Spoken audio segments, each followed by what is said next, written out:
وما خلقنا السماء والارض وما بینہما باطلا، آسمان اور زمین اور جو کچھ اس کے درمیان ہے ہم نے اسے بیکار پیدا نہیں کیا، اس لیے بنایا گیا کہ کون اللہ کے مقبول بندے ہیں جو ان حالات میں رہتے ہوئے بھی اللہ کی فرما برداری کریں، اور کون جہنم میں جانے والے کام کرتے ہیں۔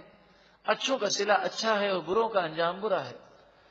ذالک ظن الذین کفروا، یہ کافروں نے گمان کیا، وہ یہ سمجھے کہ دنیا کا پیدا کرنا بیکار ہے۔ یہاں جو ظلم کرتا ہے کل بروز قیامت اس ظالم کو بدلہ نہ دیا جائے گا، انہوں نے یہ گمان کر لیا۔ فویل للذین کفروا من النار، پس جنہوں نے انکار کیا ان کے لیے آگ میں خرابی ہے، بربادی ہے۔ ام نجعل الذین آمنوا وعملوا الصالحات کالمفسدین فی الارض، کیا وہ لوگ جو ایمان لائے اور انہوں نے اچھے عمل کیے انہیں ہم زمین میں فساد کرنے والوں کے برابر کر دیں گے؟ ایسا ہرگز نہیں ہوگا۔ اگر کل بروز قیامت اچھوں کو اچھا صلہ نہ ملے اور بروں کا انجام برا نہ ہو تو دنیا کے اندر جس نے نفس و شیطان کی پیروی نہ کی، جس نے دنیا کی خاطر گناہ نہ کیے، جس نے مشقتیں برداشت کی، جس نے لذات کو چھوڑ دیا، جس نے ظلم نہ کیا، تو اسے تو مرنے کے بعد پھر کوئی صلہ نہ ملا، تو ظالم اور مظلوم دونوں برابر ہو گئے، نیک اور بد دونوں برابر ہو گئے، ایسا نہیں ہوگا۔ ام نجعل المتقین کالفجار، کیا ہم متقیوں اور گناہگاروں کو دونوں کو برابر کر دیں گے؟ ہرگز ایسا نہیں ہوگا۔ متقی لوگ اللہ کی نعمتوں میں ہوں گے اور گناہگار جہنم میں ہوں گے۔ کتاب انزلناہ الیک مبارک، یہ کتاب جو ہم نے نازل کی آپ کی طرف وہ بڑی برکت والی کتاب ہے۔ لیدبروا آیاتہ، تاکہ وہ لوگ قرآن کی آیتوں میں غور و فکر کریں۔ وَلِيَتَذَكَّرَ أُولُو الْأَلْبَابِ، اور تاکہ عقل مند نصیحت حاصل کریں۔ اس لیے کتاب کا نزول ہوا۔ قرآن خود اپنے اندر غور کرنے کا درس دے رہا ہے، نصیحت حاصل کرنے کا درس دے رہا ہے۔ یہ اللہ کا کلام ہے، یہ کلام مبارک بھی ہے، اس میں غور کرنا بھی ضروری ہے، نصیحت حاصل کرنا بھی ضروری ہے۔ اللہ تعالی ہمیں بھی قرآن پاک سمجھنے کا ذوق و شوق عطا فرمائے۔ دعا کریں اللہ تعالیٰ اس پر استقامت عطا فرمائے اور اس کی دعوت عام کرنے کا جذبہ عطا فرمائے۔ وَوَهَبْنَا لِدَاوُودَ سُلَيْمَانَ، اور داؤد علیہ السلام کو ہم نے حضرت سلیمان عطا کیے۔ نعم العبد، اللہ کے بہت ہی اچھے بندے ہیں، نیک بندے ہیں۔ انہ اواب، بے شک وہ اللہ کی بارگاہ میں بہت گریہ اور زاری کرنے والے ہیں۔ حضرت سلیمان علیہ السلام کا ایک واقعہ ہے۔ اب یہ جو واقعہ پیش کیا جا رہا ہے اس واقعے کے اندر بھی قصہ گوئی کرنے والوں نے بہت ساری جھوٹی باتیں ملا دیں اور کہا کہ حضرت سلیمان علیہ السلام دنیا کی محبت میں ایسے گم ہو گئے، نعوذ باللہ من ذالک، کہ ان کی نماز قضا ہو گئی، توبہ استغفر اللہ۔ نبی ایسی باتوں سے پاک ہیں۔ اصل واقعہ کیا تھا اسے قرآن کی روشنی میں سمجھیں۔ اصل واقعہ یہ تھا کہ آپ کے سامنے جہاد کے لیے گھوڑے پیش کیے گئے، اور وہ گھوڑے ایسے تھے کہ جو 3 ٹانگوں پر کھڑے ہوتے اور ایک ٹانگ کا صرف وہ سم لگاتے، یعنی کھر کا کنارہ وہ ٹچ کرتے۔ یہ گھوڑوں کی وہ قسم ہے جو سب سے زیادہ تیز چلنے والے ہوتے ہیں۔ تو آپ نے جب ان کی تیزی دیکھی اور ان کی شان دیکھی تو آپ بڑے خوش ہوئے، پر آپ نے کہا کہ مجھے تم سے محبت ہے اللہ کی خاطر۔ تو تم سے محبت ہے اللہ کی خاطر وہ جملہ ہٹا دیا گیا، تم سے محبت ہے یہ مشہور کر دیا گیا۔ اللہ کی خاطر مجھے تم سے محبت ہے، کیونکہ یہ جہاد کے گھوڑے ہیں اور اللہ کی راہ میں خرچ ہونے والے گھوڑے ہیں۔ اس مال سے محبت کرنا یہ در حقیقت اللہ سے محبت کرنا ہے کہ ان سے محبت اللہ کی وجہ سے ہے۔ پھر آپ نے ان کی گردنوں پر اور ان کی پنڈلیوں پر ہاتھ پھیرا۔ اس کی وجہ یہ تھی کہ آپ تو اللہ تعالیٰ نے وہ صلاحیت دی تھی کہ آپ جانور پر جب ہاتھ پھیرتے تو اس کے اندر موجود بیماریوں کو آپ شناخت کر لیتے، یعنی آپ کو کسی ٹیسٹ کروانے کی ضرورت نہ تھی. تو آپ نے گردنوں پہ ہاتھ پھیر کر، پنڈلیوں پہ ہاتھ پھیر کر ان کا معائنہ کیا کہ کہیں ان میں کوئی بیماری تو نہیں یا کوئی بیماری آنے والی تو نہیں. پھر آپ نے ان کو روانہ کیا، یہ دور چلے گئے. پھر دوبارہ آپ نے ان کو بلایا اور ان کے دوڑنے کو اور جانے اور آنے کو دیکھا. پھر محبت کے ساتھ آپ نے ان گھوڑوں کو پیار کیا. قرآن مجید فرقان حمید نے حضرت سلیمان علیہ السلام کی محبت کو ذکر کیا کہ وہ اللہ سے کیسی محبت کرتے ہیں کہ گھوڑوں سے بھی محبت کر رہے ہیں تو اس وجہ سے کہ یہ جہاد کے گھوڑے ہیں. تو گھوڑوں سے بھی محبت ہے تو اللہ کی وجہ سے. انسان اگر کسی سے محبت کرے تو اللہ کی وجہ سے. اگر ماں باپ سے محبت ہے تو اس لیے کہ اللہ کا حکم ہے. اگر ہمیں اپنی اولاد سے محبت ہے تو اس لیے کہ رسول اللہ نے حکم دیا. اور یہ محبت ایسی ہو تو شریعت کے دائرے میں ہو. اتنی سی بات تھی. لیکن چونکہ یہودی اور عیسائی یہ عقیدہ رکھتے تھے کہ سلیمان علیہ السلام اللہ کے نبی نہیں ہیں، نعوذ باللہ من ذالک، تو انہوں نے اس واقعے کو بگاڑ دیا. اور پھر ہمارے مسلمانوں میں بھی ایسی کتابیں عام کر دی گئی جس میں من گھڑت قصے لکھ دیے گئے.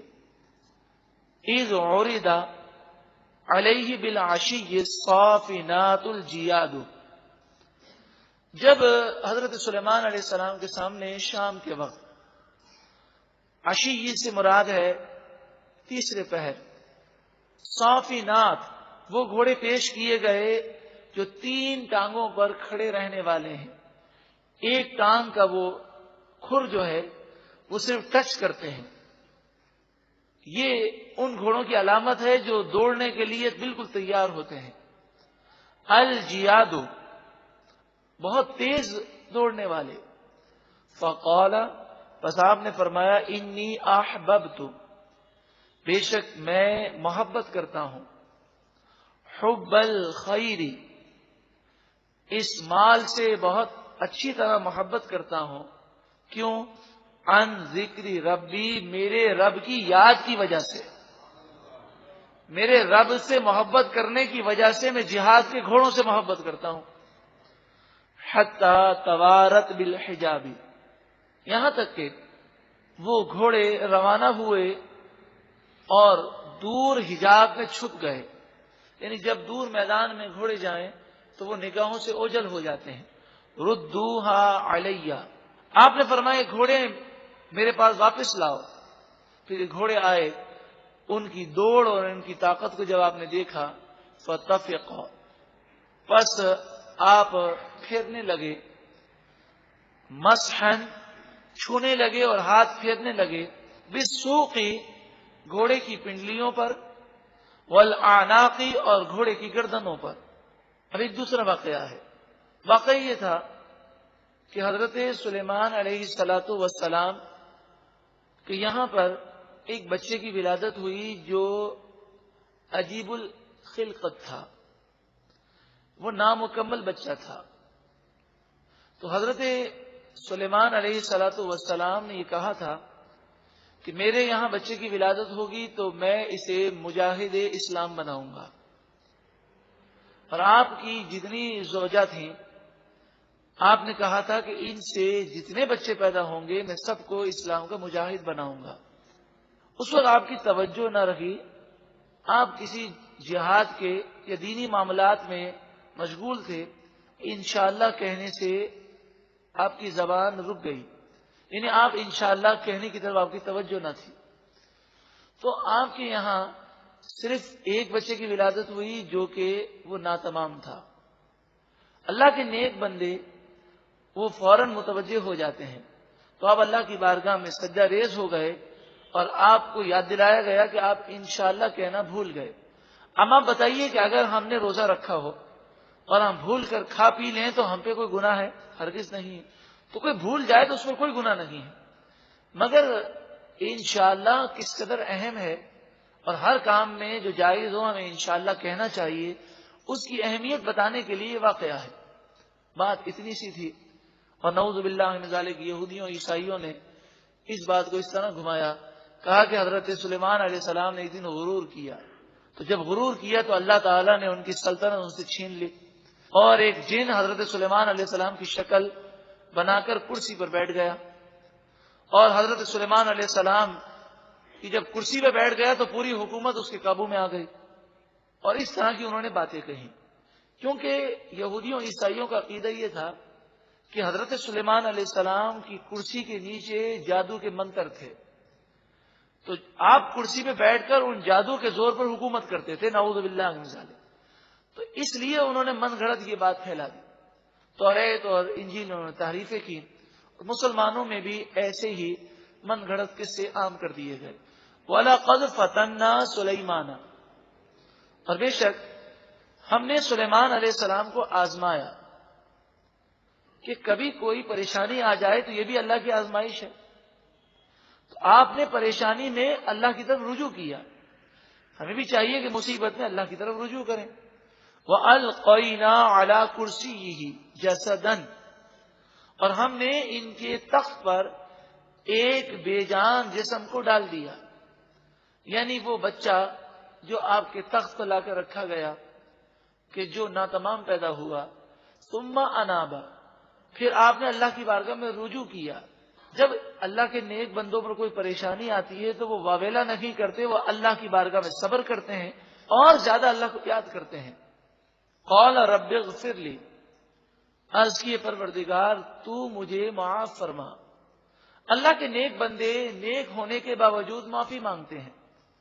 ہمارے لیے تعلیم ہے کہ ہم گناہگار ہونے کے باوجود کتنی مرتبہ اللہ سے معافی مانگتے ہیں، ہماری تو توجہ ہی نہیں ہوتی۔ ہمیں تو چاہیے کہ ہر لمحے سچی اور پکی توبہ کریں۔ وَهَبْ لِي مُلْكًا، اے پروردگار مجھے ایسی بادشاہت عطا فرما، لا ينبغي لأحد من بعدی، کہ میرے بعد کسی کے لیے بھی ایسی بادشاہت نہ ہو سکے۔ تو اللہ تعالیٰ نے آپ کو وہ بادشاہت عطا فرمائی کہ سلیمان علیہ السلام کے بعد سے لے کر آج تک اور قیامت تک کوئی دنیا کا بادشاہ حضرت سلیمان علیہ السلام جیسی بادشاہت نہیں کر سکا، نہ کر سکے گا، کہ ہواؤں پر حکومت ہو، مچھلیوں پر حکومت ہو، کیڑوں مکوڑوں پر حکومت ہو، جنات پر حکومت ہو۔ انکا انت الوہاب، بے شک تو ہی بہت عطا فرمانے والا ہے۔ فسخرنا لہ الریح، پس ہم نے ان کے لیے ہوا کو قابو میں دے دیا، ہوا کو ان کے قابو میں دیا۔ تجری بامرہ، ہوا حضرت سلیمان علیہ السلام کے حکم سے چلتی، رخاء، آہستہ آہستہ نرم ہو کر، حیث اصاب، جہاں آپ پہنچنا چاہتے وہاں پہنچا دیتی، والشیاطین، اور سرکش جنات ہم نے حضرت سلیمان علیہ السلام کے قابو میں دیے۔